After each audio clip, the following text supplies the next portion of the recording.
Welcome to a new and very strange world of nature. It's been taken over by the weird subatomic particles of quantum physics.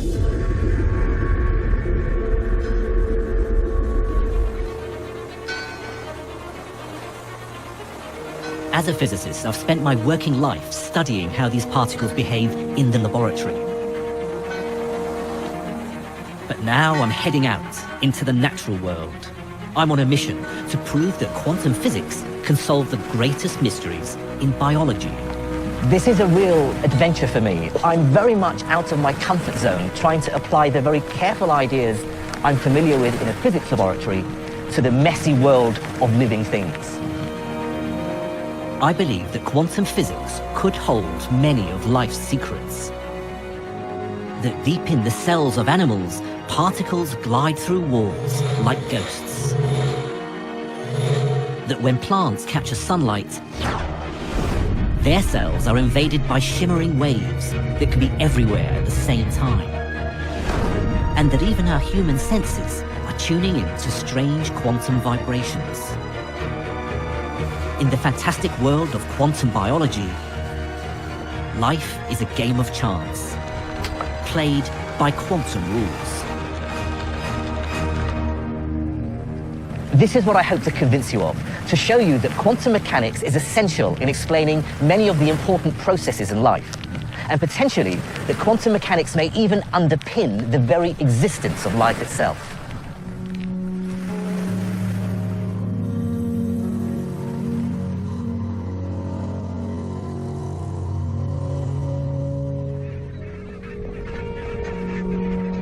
My quest begins with one of the most majestic sights in nature: migration. Every winter, barnacled geese arrive right on cue at the same Scottish river. The end of an epic 2,000-mile voyage from Svalbard, high above the Arctic Circle. Of course, many birds head south for winter, then back home for summer. But for decades, exactly how birds navigated with such accuracy was one of the greatest mysteries in biology. So the most recent discovery has caused a sensation. In the past few years, one species of bird has helped create a scientific revolution. I was one of many physicists who were shocked to discover that it navigates using one of the strangest tricks in the whole of science. It utilizes a quirk of quantum mechanics, one that bamboozled even the greatest of physicists, from Richard Feynman to Albert Einstein himself. So you might be surprised to discover the identity of this mysterious creature. Say hello to the quantum robin.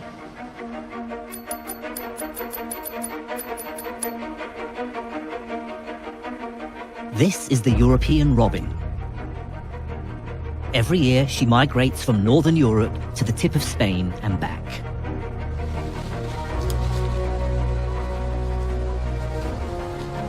In this laboratory in the woods, biologist Henrik Moritzen is trying to solve the mystery of how she does it.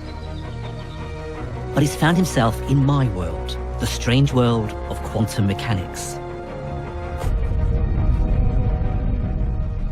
Quantum mechanics describes the very weird behavior of subatomic particles.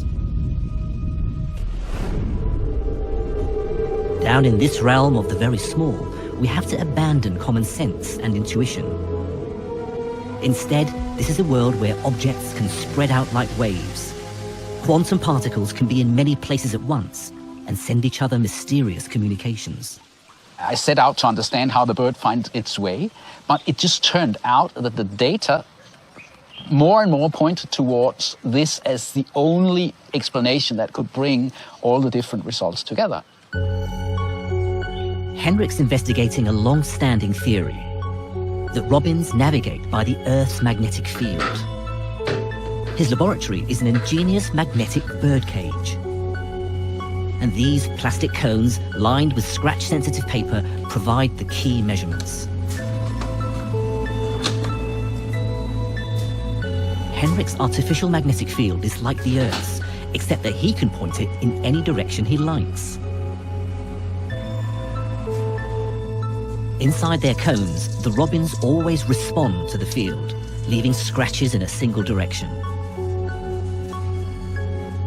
The big mystery is how. The Earth's magnetic field is incredibly weak, far too weak for any living creature to detect. But Henrik has found an intriguing clue by giving the quantum robin a mask. We have a little leather hood, similar to what you put on a falcon, you know, but just for a robin. And you have then a hole in front of one eye or a hole in front of the other eye. But what we can see is that if you cover up the right eye, you turn off their magnetic compass processing in the left part of the brain. If you cover up this eye, you turn the compass off in this part of the brain. The robin's magnetic compass seems to be in her eyes. I can show you what's going on using my own eye. Now, we use our eyes for vision, but we also have a second light detecting mechanism. If I shine this torch into my eye, you can see that my pupil closes down. It's basically a defense mechanism to protect my eyes. My eye is responding to particles of light, or photons. The energy provided by the photons is clearly enough to activate chemical reactions. After all, that's what controls my eye muscles. Light must be causing similar chemical reactions in the robin's eyes. In fact, it's the power supply for a unique form of magnetic compass inside her cells, in the weird world of subatomic particles. A place where only quantum physics can explain what's going on. To see why, imagine the chemical reactions in the robin's eye taking place in mountains and valleys of energy. To get a reaction to start, you have to push molecules to the top of a mountain. Thanks to Henrik's experiments, we now know that light does most of the hard work. But when it reaches the very peak, the molecule becomes incredibly sensitive to the slightest touch. The key point here is that the robin's chemical compass is now balanced on an energy peak between two valleys. Going one way produces one set of chemical products, the other a different set. Now, even a tiny change in the Earth's magnetic field can tip the molecule over the top. But the way this happens defies common sense. The final piece of the puzzle depends on one of the truly mind-boggling ideas in physics. But don't worry if you find it hard to understand. Even Albert Einstein called it spooky. The idea is called quantum entanglement. It involves particles that seem to communicate faster than the speed of light. In 1935, Einstein published a famous paper arguing that it was impossible. But Einstein was wrong. In recent years, extremely delicate experiments have shown that subatomic particles really are entangled. It means they can subtly and instantaneously influence each other across space. And now it seems the same thing is going on inside the robin's eye. When a photon enters the robin's eye, it creates what's called an entangled pair of electrons. Here's how it works. Each electron has two possible states. For simplicity, I'm choosing to call them red and green. Now, here's the weird thing. Until I measure it, it's neither one nor the other, but both at the same time. Think of the electrons like spinning disks. They're simultaneously red and green. But by firing a dart, I can force the first electron to be one or the other. So far, it's just a game of chance. I don't know what I'll get until I try it. So I know my first electron is red. Suppose I now measure the second electron. You'd think I'd have a 50-50 chance of getting red or green. After all, that's what you'd expect in the normal, everyday world. But you'd be wrong. In quantum entanglement, the electrons are mysteriously linked. For example, if I get red on the first, I always get red on the second. It's not a game of chance anymore. It's as if the first electron is telling the second one what to do. That's why Einstein called it spooky. The electrons seem to know that they should both have the same color, no matter how far apart they are. The really important part is that the two electrons needn't be the same color. They can be entangled in a different way, so that if the first electron is red, the second one is always green. It seems that this mysterious connection is the ultimate secret of the quantum Robbins compass. Because the direction of the Earth's magnetic field can influence the outcome. Near the equator, they may be more likely to be red-red, but near the pole, they may be more likely to be red-green. And that's the vital factor that finally tips the balance of the Robbins chemical compass. Tiny variations in the Earth's magnetic field change the way electrons in the Robbins eye are entangled. And that's just enough to trigger her compass. Now, finally, we can see how something as weak as the Earth's magnetic field can tip that balance one way or the other.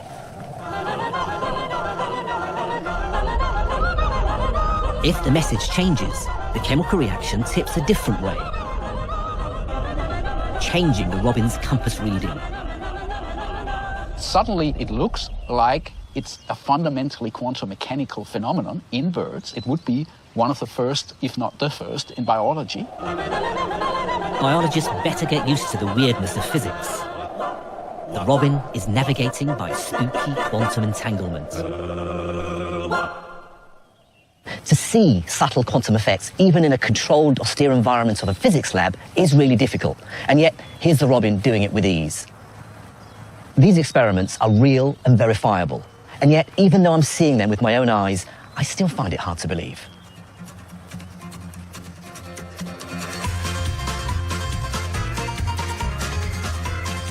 Bird navigation has brought physics and nature together as the science of quantum biology. There's a whole new world to explore. But its pioneers have found that it doesn't just affect birds. It affects every single one of us. Because the latest experiments say you're doing quantum physics right now. And believe it or not, you're doing it with your nose.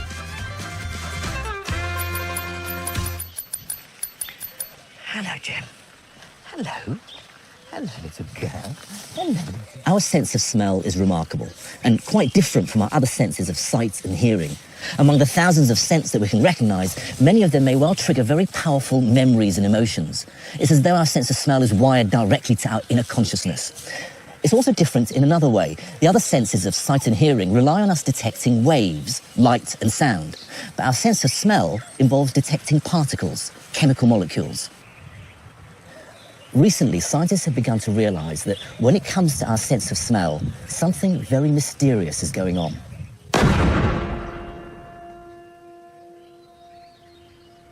For decades, biologists thought they knew exactly how our noses sniffed out different chemicals. But physicists like Jenny Brooks think there could be a new ingredient in the mix.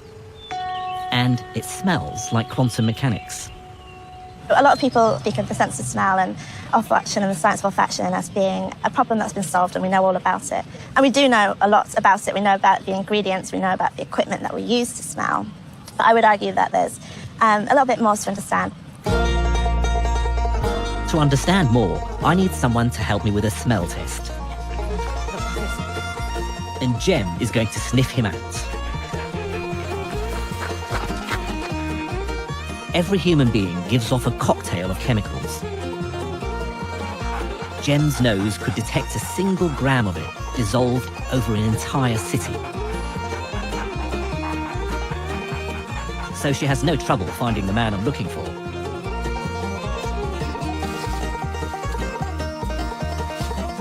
Meet Colin the gardener, a man who's used to smelling the flowers.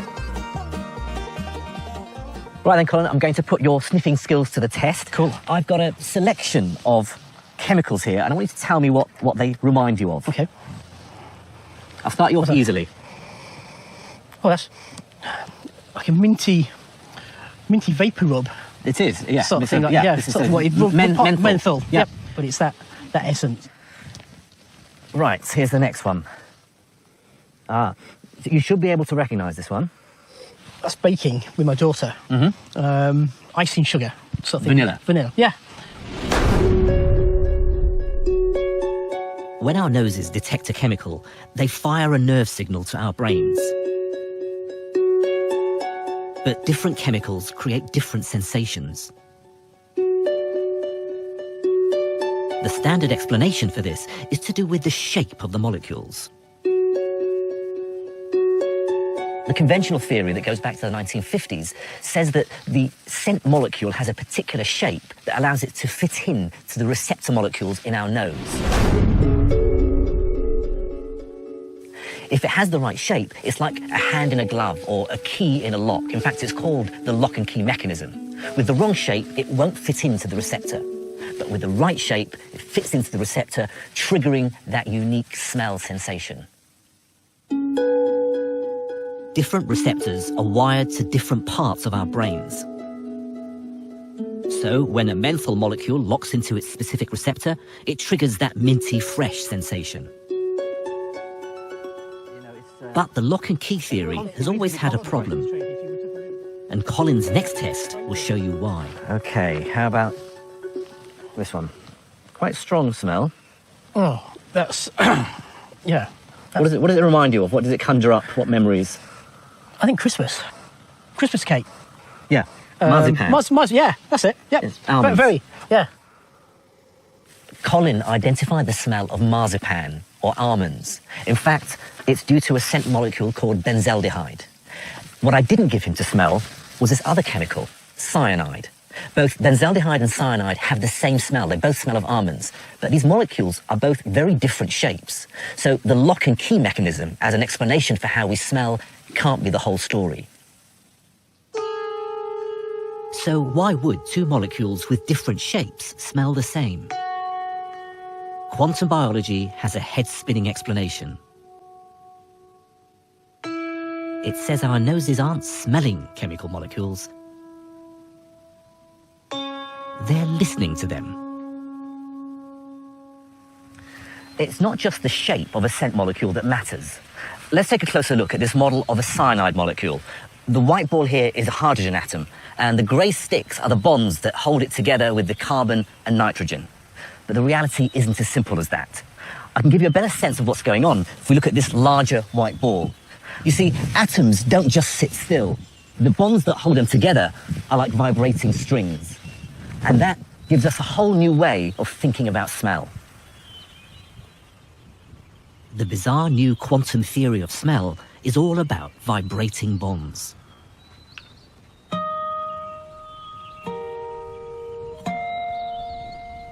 Chemical molecules are playing music for our noses. Imagine a receptor molecule in my nose is like my guitar. Before it can make a sound, a scent molecule has to enter my nose. And when that scent molecule is in place, its chemical bonds provide the strings. And it's ready to be played. The receptor molecules contain quantum particles, electrons. As they leap from one atom to another, they vibrate the bonds of the scent molecule, like my fingers plucking a guitar string. What's remarkable about this theory is that it tells us our sense of smell is about the vibrations of molecules, or wave-like behavior, and not so much about the shape of a particular scent molecule. Our sense of smell may be much more like our sense of hearing. A particular molecule, say that of grass, will vibrate at a particular frequency.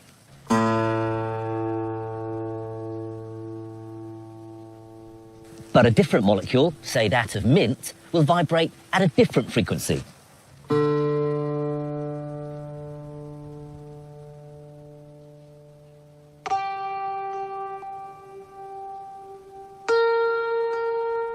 This would explain why cyanide smells like almonds.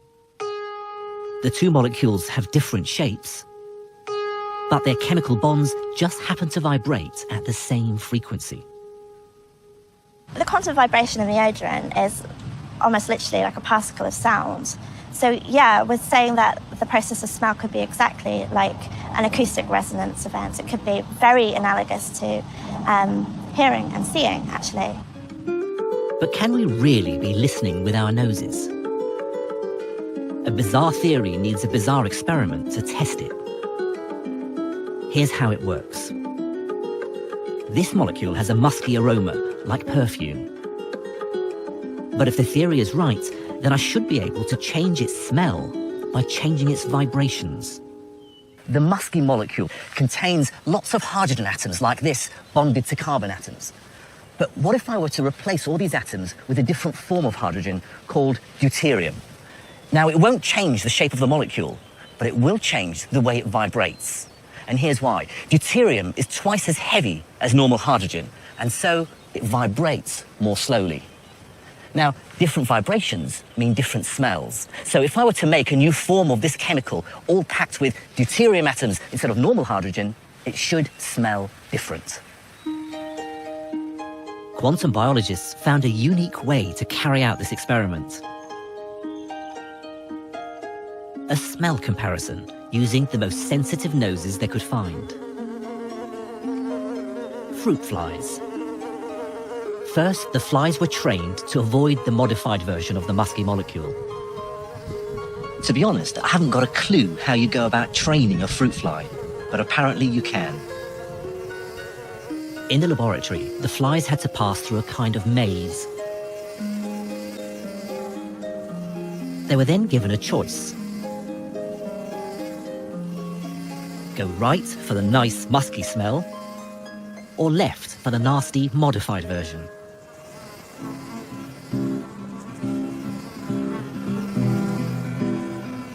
They could definitely smell the difference. They always preferred the original and turned right.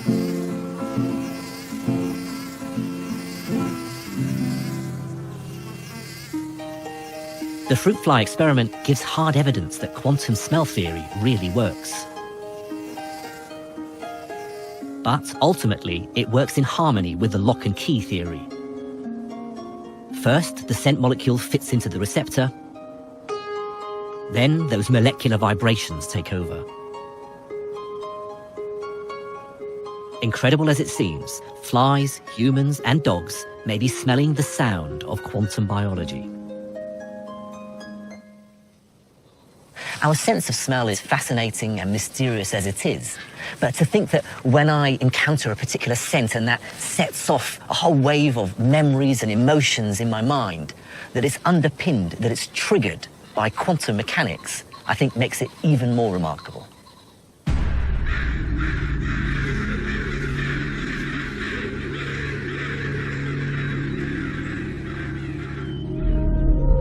The mysterious influence of quantum physics reaches into every corner of the natural world.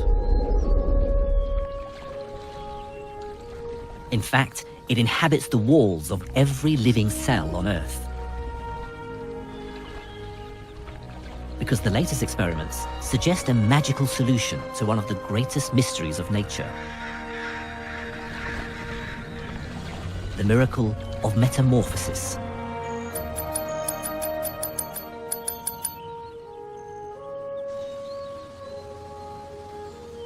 The transformation of a tadpole into a frog has never been fully explained. In little more than 6 weeks, the tadpole breaks down, then reassembles in its adult form. But the big mystery is how it happens so fast. When you think about it, there's nothing more extraordinary than a tadpole turning into a frog. Take its tail, for example. Over a period of several weeks, it gets reabsorbed into the body, and the proteins and fibers that make up the flesh get recycled to form the frog's new limbs.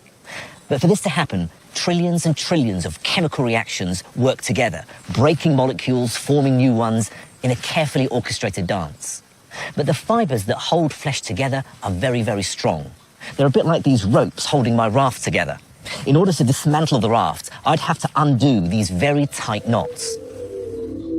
You can think of it like this. A tadpole is held together by long ropes of proteins, knotted together by chemical bonds. The bonds are so strong that they should last for years, much longer than the tadpole's entire lifespan. So how can it turn into a frog in just a few weeks? The explanation involves one of the most important molecules of life. Tiny widgets in all our cells called enzymes. The enzymes are the actual machinery of the cell. They're actually the little machines inside cells that do the chemical transformations that are involved in everyday life. They're absolutely crucial. And the reason they're so crucial is because what they're able to do is to accelerate chemical reactions by enormous amounts. Let me show you just how quickly enzymes get to work. Inside this bottle is a substance called hydrogen peroxide. You're probably most familiar with it as the chemical used to bleach hair. In fact, I obtained this sample from my local hairdressers. Hydrogen peroxide is also produced in the body, and it's the job of the liver to get rid of it. Now, the way it does that is using an enzyme which breaks down hydrogen peroxide into water and oxygen. Now, to show you just how quickly this enzyme works, I'm going to do a quick demonstration. I've got some liver here which I've chopped up in order to release the enzyme. Now, watch what happens when I add this liver mixture containing the enzyme to the hydrogen peroxide. Watch how quickly the oxygen is released.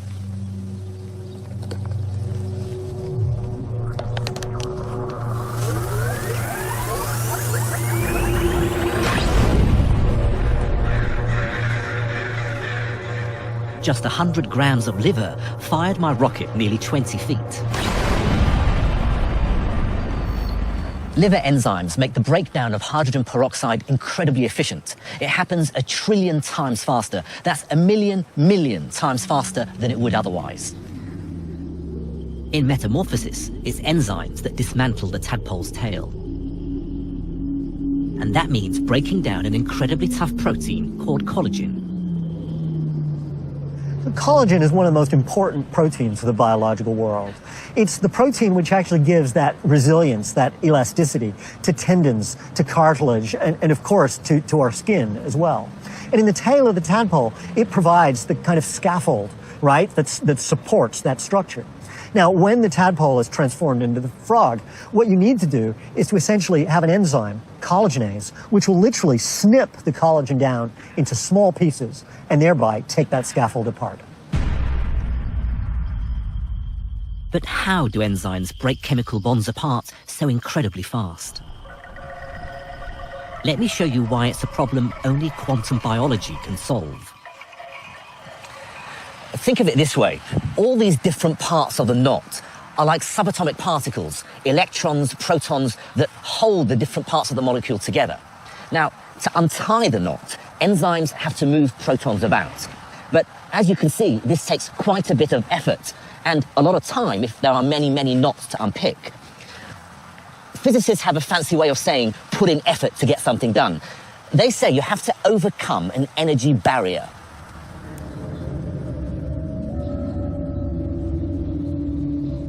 Okay, here's my energy barrier. And here's my proton. To break a bond apart, it needs enough energy to get over the barrier. The trouble is, when we work out how long this would take, it's much too slow to break down a tadpole's tail. But this is where protons turn into ghosts. I wouldn't blame you for thinking that this is an idea that a clever theoretician has come up with, that it's just mere speculation, something that we have no proof of. But we do. It takes place all the time. In the quantum world, protons don't have to go over barriers. They can tunnel straight through. Tunneling strikes at the very heart of what is most strange about quantum mechanics. It's like nothing we see in our everyday world. A quantum particle can tunnel from one place to another, even if it has to pass through an impenetrable barrier. They're not solid objects like balls in our everyday world. They have spread out, fuzzy, wave-like behavior that allows them to leak through an energy barrier. A particle can disappear on one side of the barrier and instantaneously reappear on the other. In nuclear physics, this effect is a proven fact. Without quantum tunneling, the sun simply wouldn't shine. But I never thought I'd see it in a tadpole. It's hard to stress just how weird this process is. It's as though I would approach a solid brick wall and, like a phantom, disappear from one side and reappear on the other. the most important advantage of tunneling is its speed. It happens incredibly quickly, much faster than if protons go over the barrier. As a nuclear physicist, quantum tunneling is my bread and butter. Subatomic particles like protons do it all the time. But what has this got to do with biology?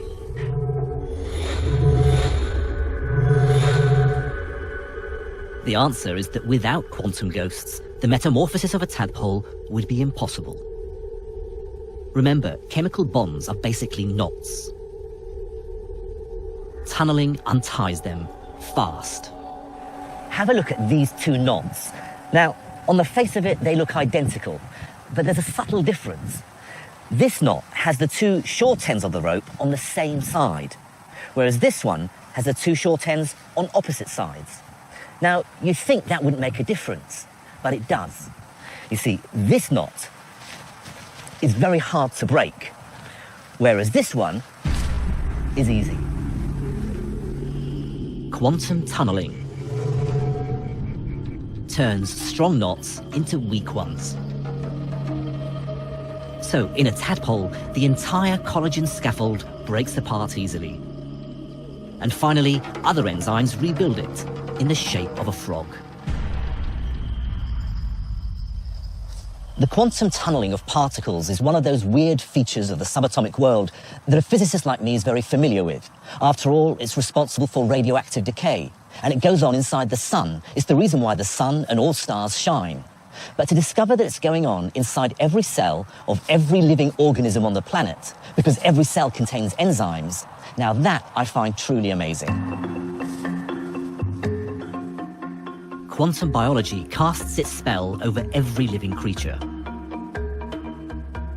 We've seen that birds, mammals, insects, and amphibians are governed by the strangest laws in science.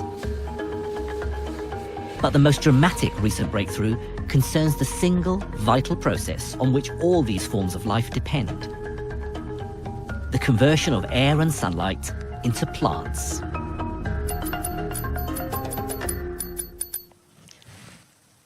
This fine specimen is a Larix decidua, or European larch. It's about 100 feet high, and right at this moment, passing just this side of the planet Venus, is a bullet with this tree's name on it. The bullet is a photon, nearing the end of its long journey from the sun. Its ultimate destiny is to kick-start a series of chemical reactions that underpins all life on Earth. Photosynthesis.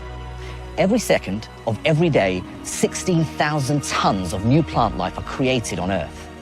And for me, it's incredible to think that our existence on this planet depends on what happens in the next trillionth of a second.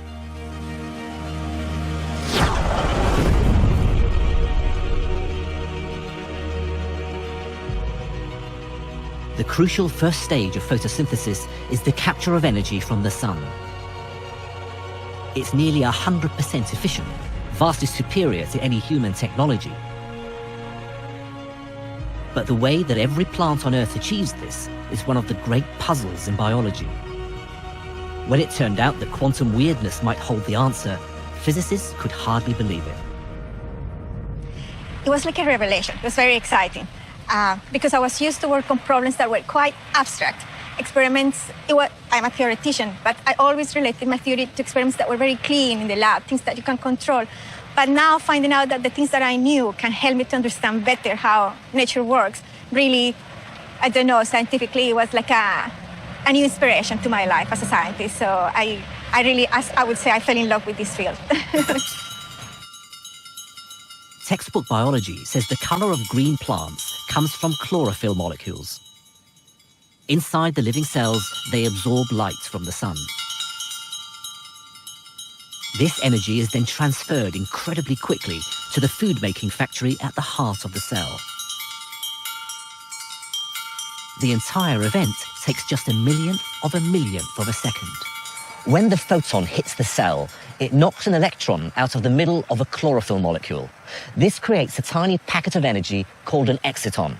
The exciton then bounces its way through a forest of chlorophyll molecules until it reaches what's called the reaction center. Now that's where its energy is used to drive chemical processes that create the all-important biomolecules of life. The problem is, the exciton needs to find its way to the reaction center in the first place.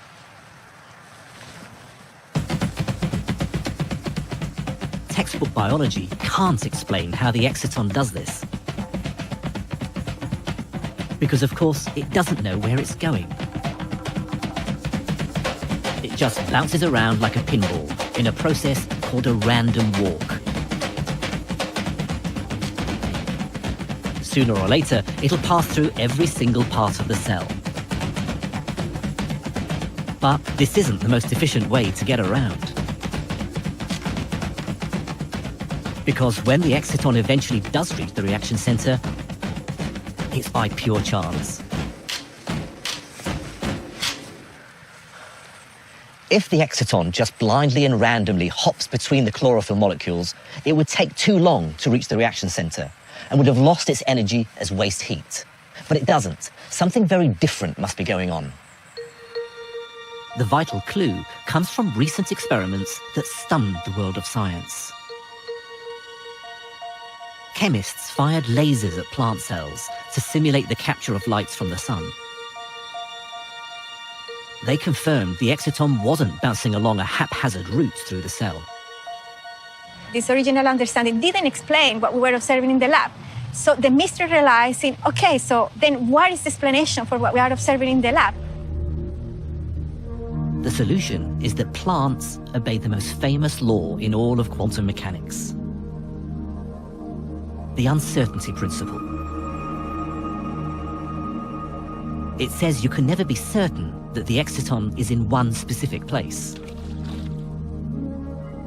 Instead, it behaves like a quantum wave, smearing itself out across the cell. The exciton doesn't simply move from A to B. In a bizarre but very real sense, it's heading in every direction at the same time.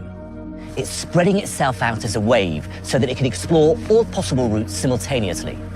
This strikes at the very heart of what's so strange about quantum mechanics. The exciton wave isn't just going this way or that way.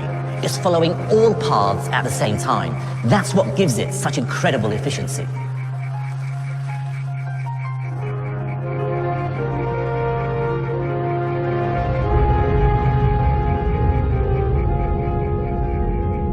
The beauty of it is, if the exciton is trying every route to the reaction center at once, it's bound to find the fastest possible way to deliver its energy. It's hard to express how incredible this discovery seems to physicists like me. Biological cells are full of the random jiggling of billions of atoms and molecules. But somehow, excitons maintain their form as beautiful, perfect quantum waves, transporting the energy that guarantees life on Earth. It opened a whole new scientific path for me. And I really enjoy the fact that to be able to understand fully what is happening there or in the plants, you have to interact with scientists that have completely different approaches, like biologists and chemists. But we all have to come together to actually understand what is the relevance of this. So for me, this is one of the most exciting parts of this field. Real scientific experiments leave no doubt. The strange hand of quantum mechanics has shaped the entire living world. It's not a surprise that you should find quantum tricks being used in biological systems. The reason is because they're better. Quantum entanglement is normally seen in the tightly controlled conditions of the physics lab. But now we know that robins use it to navigate with extraordinary precision. Quantum vibrations mean our noses listen to chemicals, enhancing our perception of the world around us. The living cells of all animals depend on protons that vanish and reappear like ghosts, speeding up the vital processes of life. And photosynthesis reveals the big picture. shimmering world where quantum waves capture the sun's energy in an instant. Sometimes people say, but physicists have been looking for this for decades. Well, biology has had millions of years. The ultra-modern science of quantum mechanics is an ancient fact of life.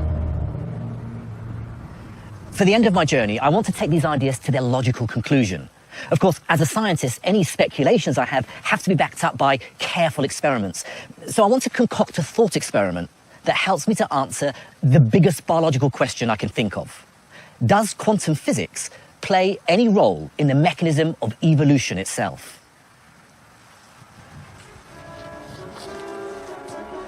In 1859, Charles Darwin stunned the world with his theory of evolution by natural selection. He went on to explain the differences between humans and other apes. 150 years later, there's no doubt that Darwin's theory accounts for every living organism on land and sea. But I'd like to explore the latest extraordinary interpretation of his ideas. Could there be a quantum theory of evolution?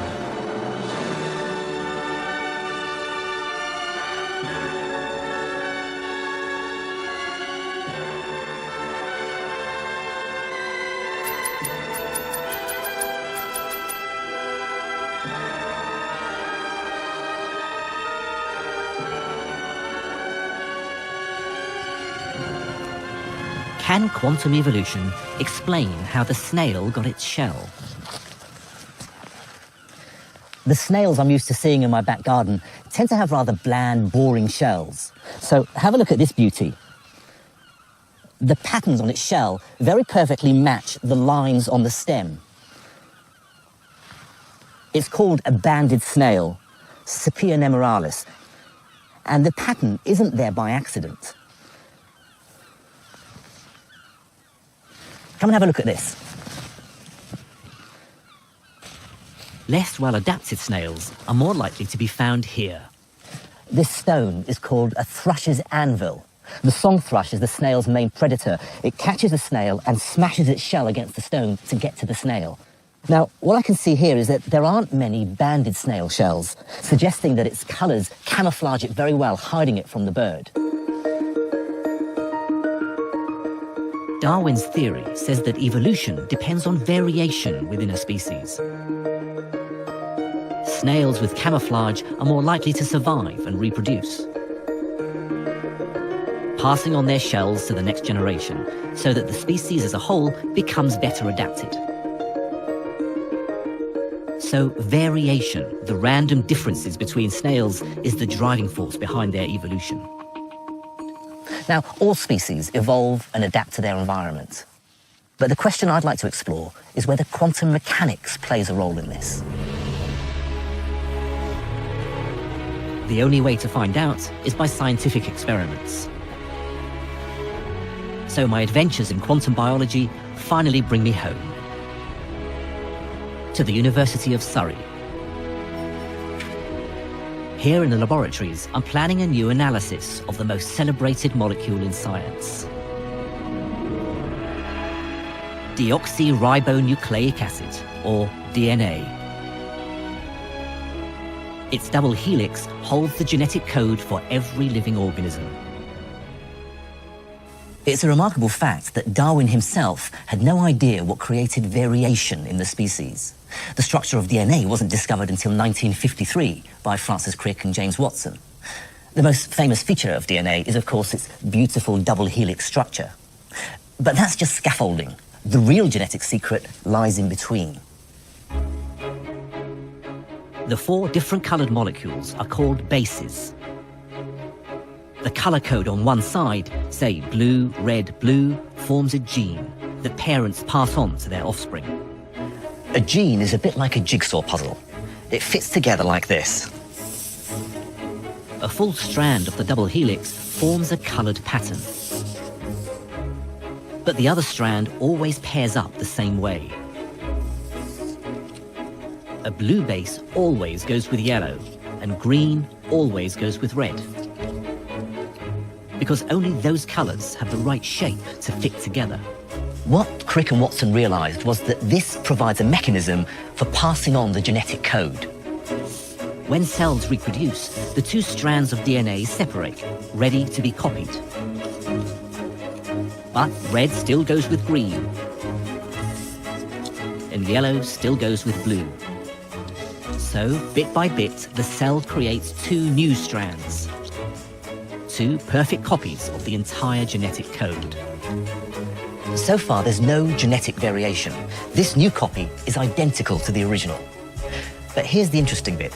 During the copying process, something very important can happen. Sometimes mistakes creep in. They're called mutations. Let's have a look at these two bases here. The two prongs that hold them together are subatomic particles. They're protons. They're basically the bonds between the strands of DNA. These protons can jump across to the other side. If the strands split when the protons have jumped across, they find themselves in the wrong position. Now, this red base will no longer bind to a green base. Instead, it has to bond to a yellow base. Slotting this back in, we see that now this copy is no longer identical to the original because I have a yellow base here instead of a green one. We've brought in a genetic mutation. Jumping protons would change the snail's DNA. It could make a new gene for camouflage shells. The question is, how do protons jump? It's my belief that quantum spookiness can take over.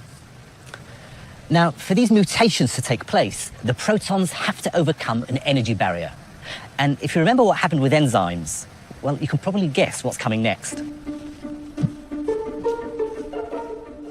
Protons can behave as if barriers don't exist. They tunnel straight through. But does this ghostly effect really happen? My colleagues in biology are already looking for the very first evidence of quantum mutations. Biologists didn't really even know about quantum mechanics, so when you tell them that, particles can be in two places at once, they kind of say, well, not in my cells, they can't.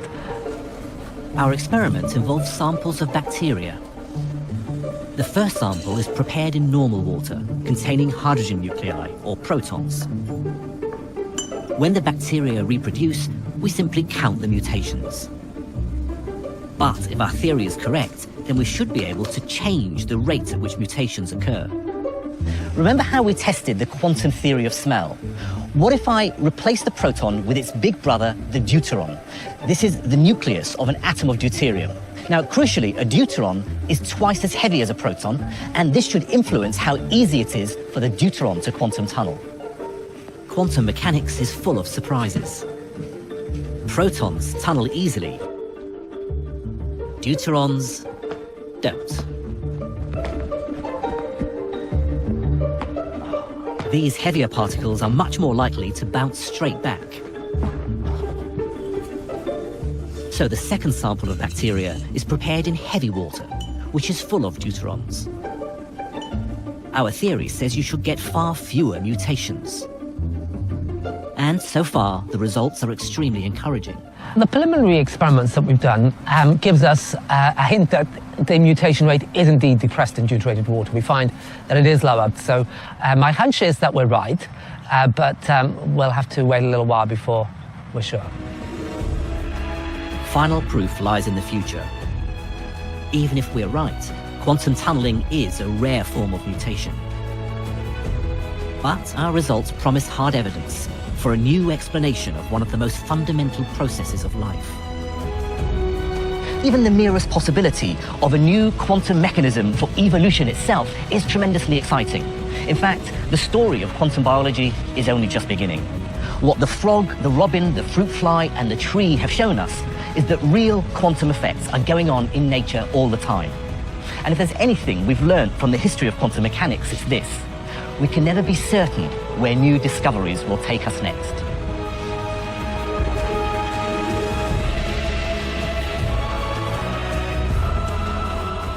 Quantum biology is a revolution in science. But it's time I got back to the physics department.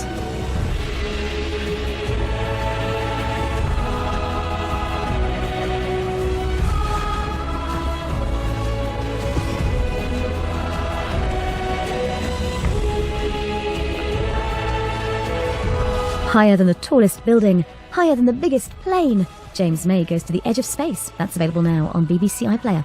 Next year on BBC4, though, we're uncovering the truth about meteors with Horizon.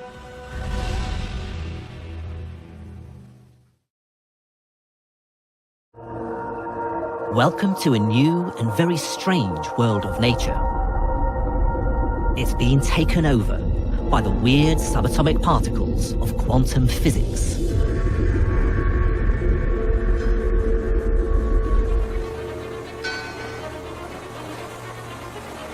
As a physicist, I've spent my working life studying how these particles behave in the laboratory. But now I'm heading out into the natural world.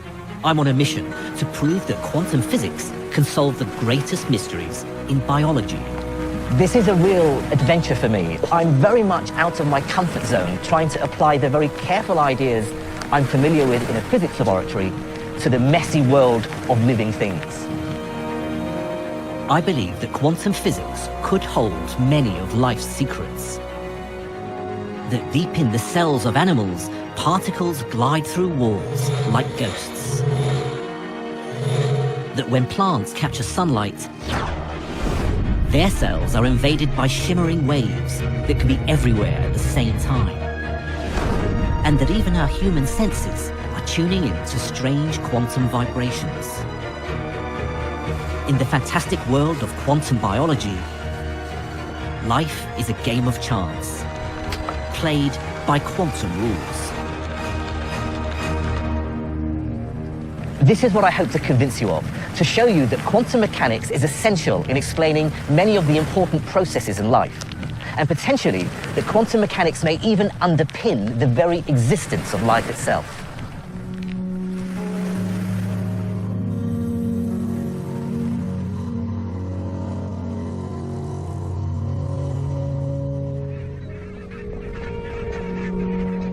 My quest begins with one of the most majestic sights in nature: migration. Every winter, barnacled geese arrive right on cue at the same Scottish river. The end of an epic 2,000-mile voyage from Svalbard, high above the Arctic Circle. Of course, many birds head south for winter, then back home for summer. But for decades, exactly how birds navigated with such accuracy was one of the greatest mysteries in biology. So the most recent discovery has caused a sensation. In the past few years, one species of bird has helped create a scientific revolution. I was one of many physicists who were shocked to discover that it navigates using one of the strangest tricks in the whole of science. It utilizes a quirk of quantum mechanics, one that bamboozled even the greatest of physicists, from Richard Feynman to Albert Einstein himself. So you might be surprised to discover the identity of this mysterious creature. Say hello to the quantum robin.